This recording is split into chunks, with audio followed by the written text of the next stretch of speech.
Welcome to this explainer. So, if I casually drop the word yoga into conversation, what immediately pops into your head? Probably a crowded, heated studio, some fancy athletic wear, and, a whole lot of intense physical stretching, right? Maybe you're picturing a downward dog or someone trying to touch their toes without pulling a hamstring. But what if I told you that those physical postures are, well, they're barely scratching the surface of what is actually an ancient, totally comprehensive science of the mind? Today, we're completely challenging those preconceived notions and taking a really fascinating glimpse into the true depths of yoga. Okay, let's dive into this. What exactly is yoga? Because in our modern, Western-centric world, we've essentially reduced it to this boutique fitness routine, basically aimed at physical wellness and flexibility.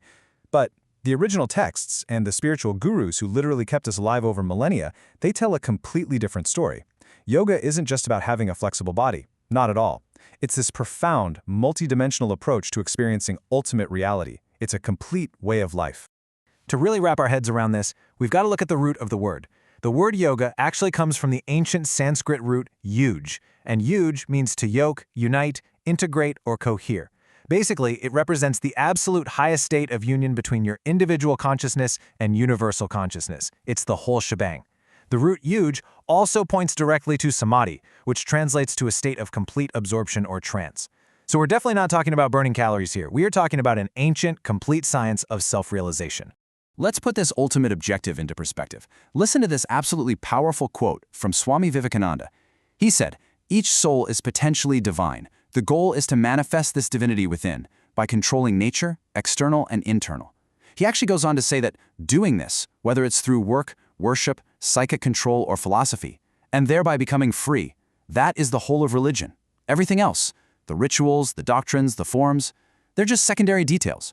This gives incredible historical authority and weight to what yoga actually is. It's the active, conscious mastering of your own inner nature. But how do we even begin to do that? Well, this path of integration starts right where we are, by harmonizing the three incredible instruments gifted to us by nature. This triad is known as the Trikarana, Kaya, Vak, and Manas, or in English, body, speech, and mind. Yoga is the active daily process of refining and training this exact triad.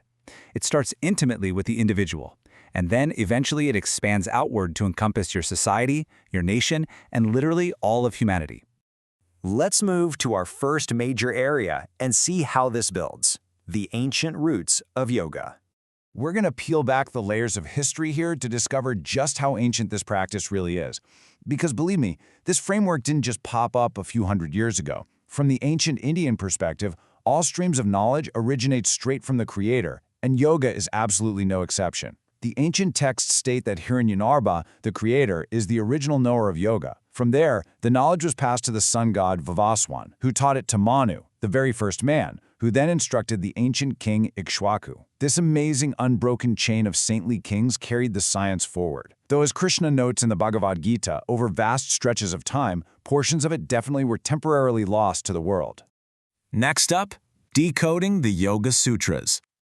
Enter Sage Patanjali. This guy was a brilliant mind who stepped in to systematically codify these sprawling, massive ancient traditions into a highly logical, really accessible framework.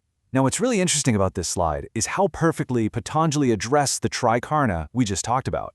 Tradition actually holds that he didn't just write about yoga. He provided massive texts for all three: the Yoga Sutras to dispel impurities of the mind, a monumental work on grammar called the Mahabhashya to dispel impurities of speech, and a treatise on medicine to clear impurities of the body.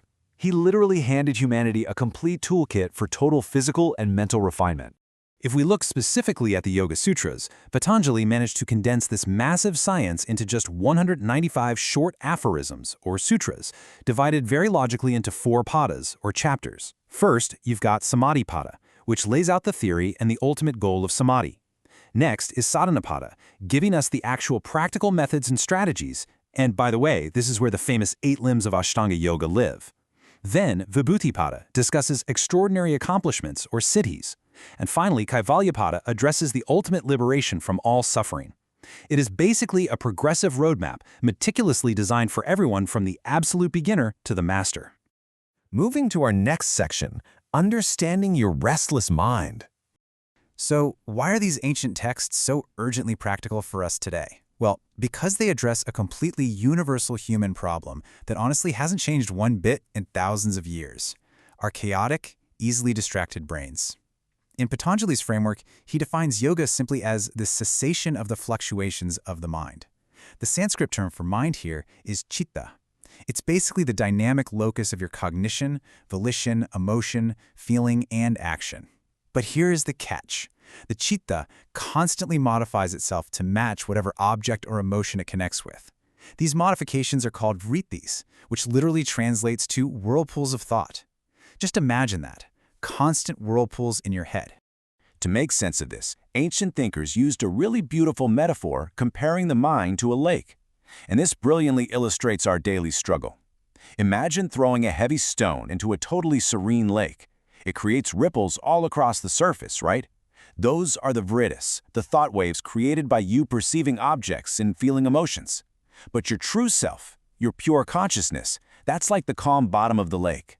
As long as the surface is constantly churning with ripples and waves, you can never see the bottom.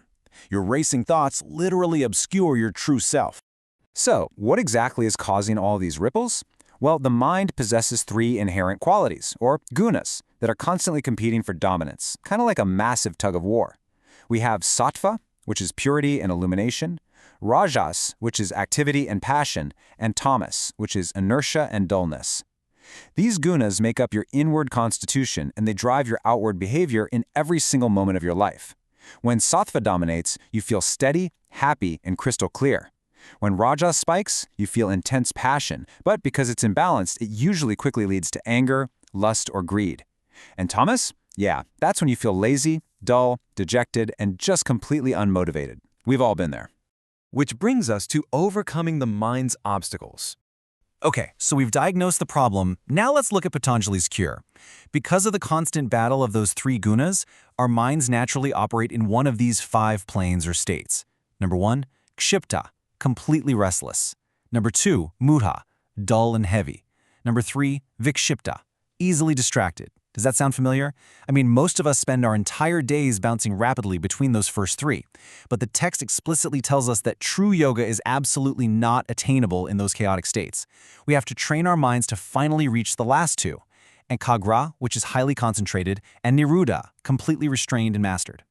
Now, the path to those deeply focused states is blocked by what Patanjali calls the 9 antaraya, or obstacles. We're talking disease, slowness, uncertainty, negligence, laziness, infatuation with sensory objects, hello, endless smartphone doom scrolling. Anyone? Erroneous perception, inability to achieve abstraction, and instability. It is just astonishing how accurate this is. Patanjali was describing our exact distracted modern brains thousands of years ago. These are the specific hurdles that mess with our minds and cause our daily pain and anxiety. So the crucial point is, how do we actually clear these ancient hurdles? Well, Patanjali doesn't just leave us hanging. He offers these timeless, highly practical solutions to restore equilibrium. For the really advanced practitioners, he recommends the continual practice of a single truth or principle to build unbreakable focus.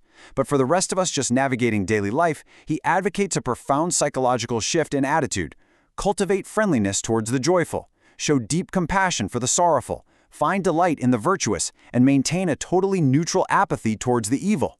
By internalizing this specific guidance, you actively align yourself with the universal laws of nature, you maturely manage your thoughts, and you effectively stop those turbulent whirlpools right in their tracks. And that brings us to a critical realization. Yoga was never, ever just a workout. It is a profound psychological and spiritual toolkit for mastering the human experience. So I want to leave you with this final provocative question.